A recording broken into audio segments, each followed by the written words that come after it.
Good morning. Today is day 7. I have to bend over a little bit because I need the camera to be able to show the ground a little bit better, but happy day 7. It's Monday. This starts my abdominal week this week with a few additional cardio days. So I'm going to demonstrate a few different abdominal exercises that you can do to be targeting different sections of the abs. And yeah, I think that's pretty much it. Okay, so we'll get going. So we're going to work the crunches first, which is the rectus abdominis, which is the six-pack abs.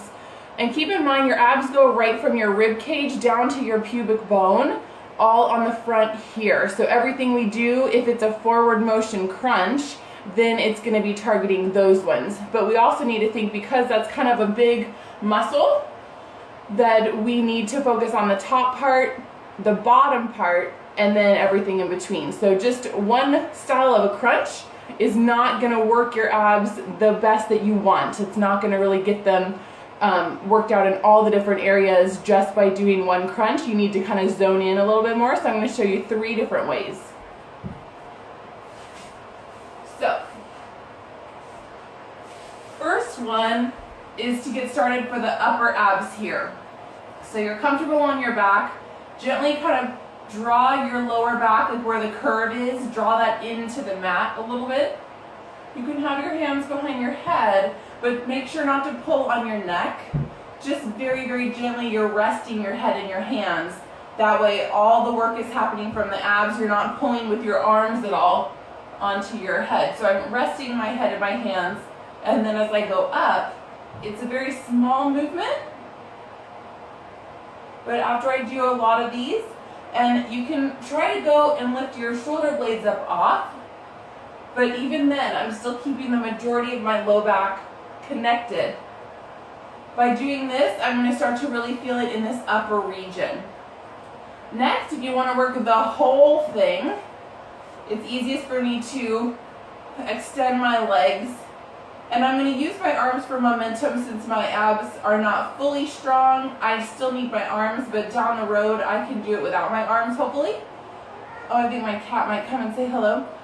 So you're going to use your arms for momentum, tuck your chin, and you're going to come all the way up, and then you can gently reach forward a little bit. So keep your stomach kind of hollowed in a little bit, so you're really engaging, and then slowly lower yourself back down, and then up and over.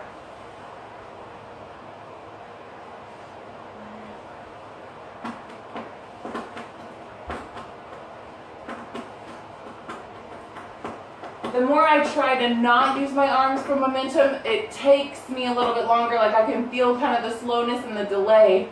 But at least that for me means I'm using my abs more and not just using my arms and kind of pulling myself up with momentum from my arms. So that's kind of the whole abdominals on the front. The last one is to work the bottom. So I'm going to make a diamond with my hands and put it underneath my tailbone, just because it's going to be a lot of pressure on your tailbone. And you can do this a few ways. You can either bring your knees up and have them bent, or you can extend them a little bit more, whatever feels comfortable to you. But adjust your hands and your tailbone so that it feels nice and supported. This time, I'm going to use the bottom of my abs to pull up. So I'm not using the hip flexors down here. I really am using my bottom portion of my abs down here to be creating that lift. So you pull that in towards you. If you want to go a little bit more advanced, you can pull in and then push up to the ceiling.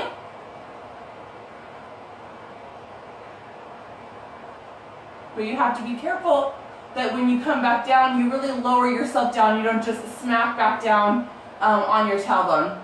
So by doing those 3, that's 3 different ways that you can work your abdominals, all with a crunch, but they're all going to be 3 different types of crunches to work the whole entire part. So good luck and have a wonderful Monday. See you tomorrow.